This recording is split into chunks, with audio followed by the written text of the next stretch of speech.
Alright, welcome back.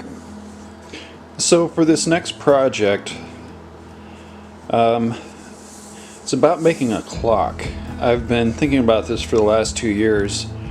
There's a fella, I think he's an engineer of sorts, named Clayton Boyer. But you can go to lisaboyer.com, I believe, and he has all these clock designs, and simplicity is the one that I really like. Just aesthetically, I think it's really going to work. But anyway, I wanted to take it a step further, and I've been going back and forth with the different ideas about what to do. He has a double weighted clock, so I believe that this heavier one of the two pulls it down throughout the day, and then by the end of the day it's clear up here, so you would stop the pendulum and then pull that weight back down, and so on and so on. So every day you would start the clock. But these sculptures could ultimately be cast in bronze. It'd be pretty pricey, especially on something that's a clock that's to be made out of wood.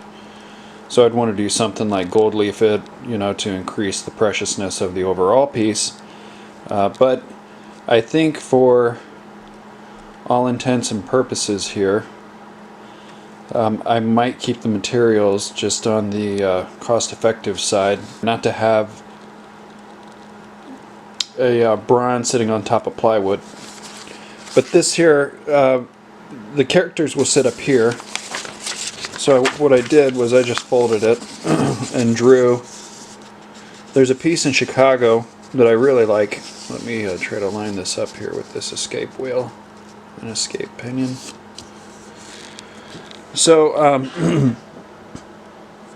there's a piece in Chicago it has a fairy above these two children that are sleeping, and it's life size, but I've always been taken by that piece, and I thought it might be nice to have these two children who are sleeping on the back side of it while the clock. I just picture a room that's completely quiet with the pendulum, and it's just a nice quiet time to rest, relax, and who doesn't like the sound of sleeping children? I do. I love it. So anyway, that's just a kind of grayed out version of where they would be. And I'm still trying to figure out how to get his legs, because his legs hang over the side of the plinth.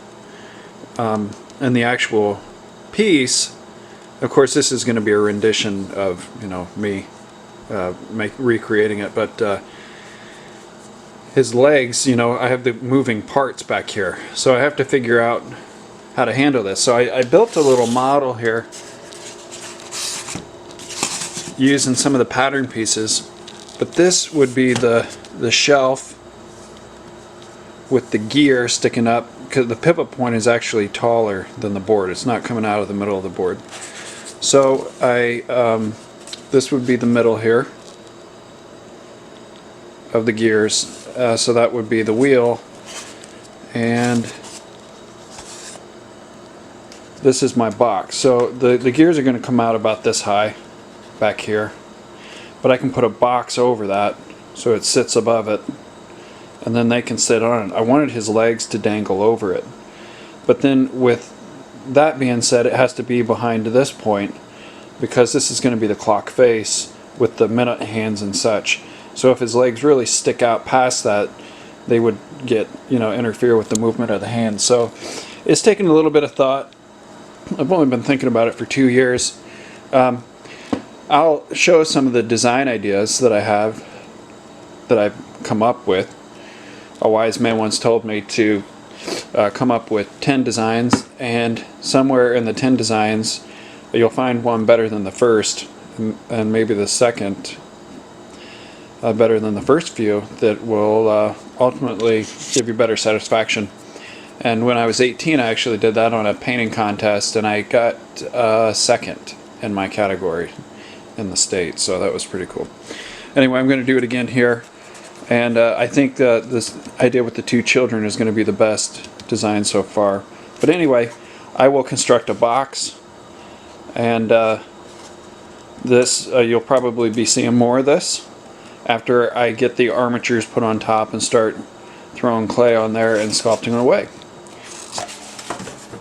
Okay, so the figures that are going to go on top of my base are going to be a boy and a girl. And I've chosen to make the girl the smaller statured of the two armatures. These are armatures that I've used in other sculptures. I did not invent this style myself. This is something that I learned from a sculptor named John Brown. You could go to Gnomon Workshop, and that starts with a G, and his stuff was available there when I bought it. Let me move these to the side.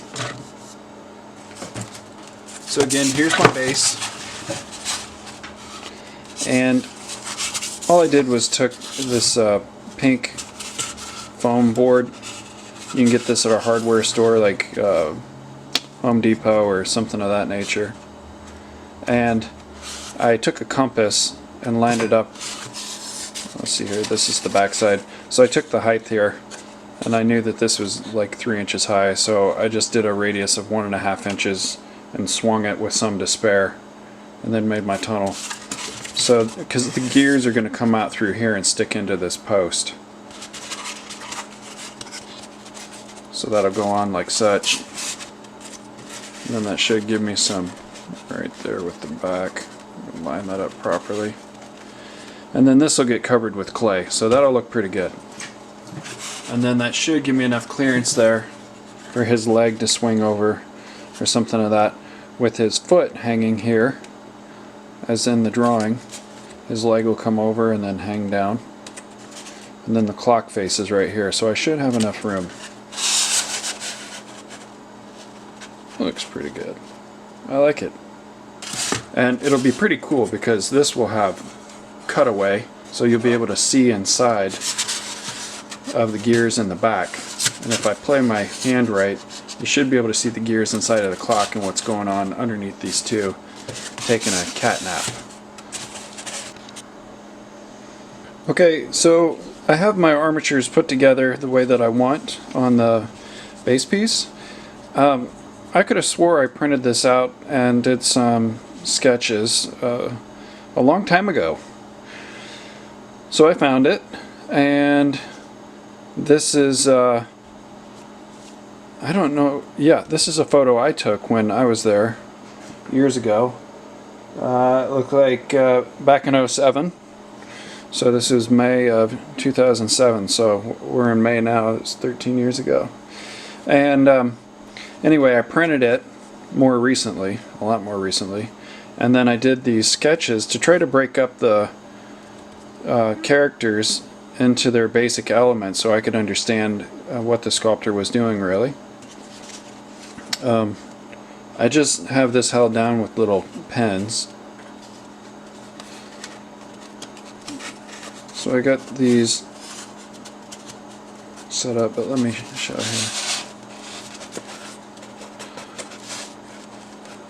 So what I decided to do was leave his foot free float above these gears right down in here. So this piece, I think it might be called the dial train or something like that once it's all assembled. But I want to make it look like his foot is resting on that. It'll be moving so slowly that it's not going to look like his foot is, you know, going pa-bump, pa-bump, pa-bump. It'll just look like he's kind of resting it there. And this foot is actually behind the gear on the base. So that's nice. So there we go. So as far as the anatomy, I'm just going to have to make it work. She's contorted in such a way. I mean, it's a beautiful form, but I don't know how realistic it actually is. Let's see if I can set this up at a... Take that off there for a second. So I'm kind of looking at it from this angle.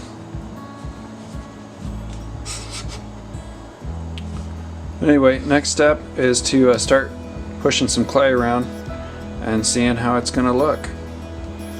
This is John Burns with John Burns Fine Art. If you like this video, please hit that like button and make sure you hit the subscribe button with that bell notification to make sure that you are in the loop for all future videos that I produce here on my channel.